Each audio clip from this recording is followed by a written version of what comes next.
Most of you know me as a writer of historical horror. Unlike the other speakers, I'm really not very entertaining, right? I'm not an actor. I'm not a singer. I'm not going to dance for you or recite poetry. Unlike the rest of them, I had a 35-year career in intelligence working for the federal government. Now, I've worked in every administration from Ronald Reagan to Trump. I retired during Trump. I've been in the West Wing. I've worked in the halls of the Pentagon. I've briefed Congress. I've briefed at the cabinet level. So, when they asked me to participate in this, I was wondering, what should I say? And also, you've already heard a lot of folks cover a lot of really important issues. And so I didn't want to go over that ground again.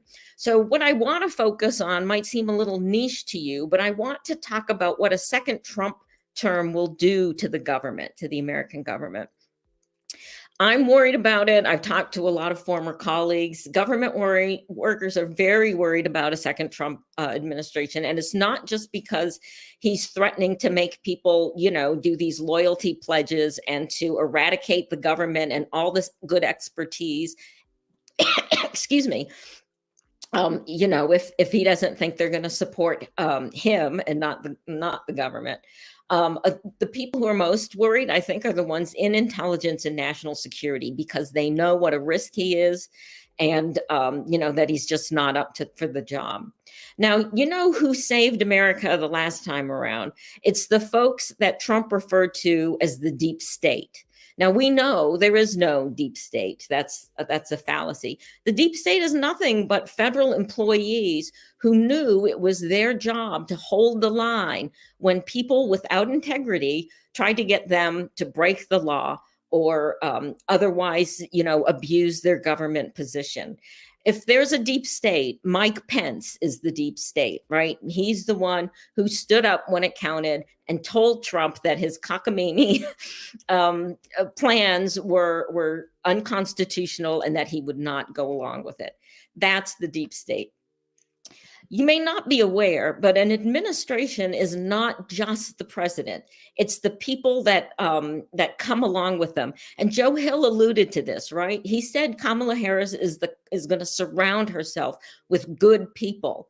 Well, we know what Donald Trump has done before. Washington is a company town. It's very small. A lot of us government workers know each other. We've worked together, over the decades. And we knew that the people that Donald Trump brought with him in his first term were terrible, right? They had no experience. They didn't know what they were doing. That's why there was such chaos.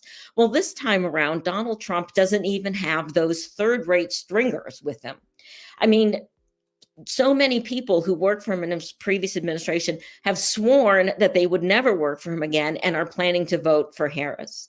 The only ones we have left are people like Kash Patel, who was highlighted in a New York Times piece, who Trump may make the director of Central Intelligence. Read that article. Kash is definitely not the kind of guy you want to have in charge of national intelligence. He's one of these folks, this cadre of people who are willing to trade their loyalty at this chance for power and glory that they would not have otherwise. The job of every federal employee is very simple. It's to serve the American people, to defend the nation, and uphold the Constitution. Those three simple things. Well, we already know that Donald Trump can't do it, and Donald Trump won't do it. But who will do it is Kamala Harris. Kamala Harris is a great public servant. She's dedicated her entire life to serving the American people. She exemplifies the ideals that inspire, and motivate the government employees. She sets the right example, and that is exactly what you need in a leader. So listen to what everyone else has told you to do today. If you have the means, use that QR code. Whoops, sorry. Now I see why everyone was having such a hard time pointing to it. Use the QR code, but really, we have to all keep fighting like hell until Election Day, right? Have your voting plan, talk to your neighbors, make sure they have their voting plan, because together we'll be able to do this. Together, we can save our country. Thank you very much for this opportunity. Thank you, Tananarive. You are a force of nature. Thank you for putting this together. Thanks to all the volunteers. And now I'm going to hand it back to the Scared crew.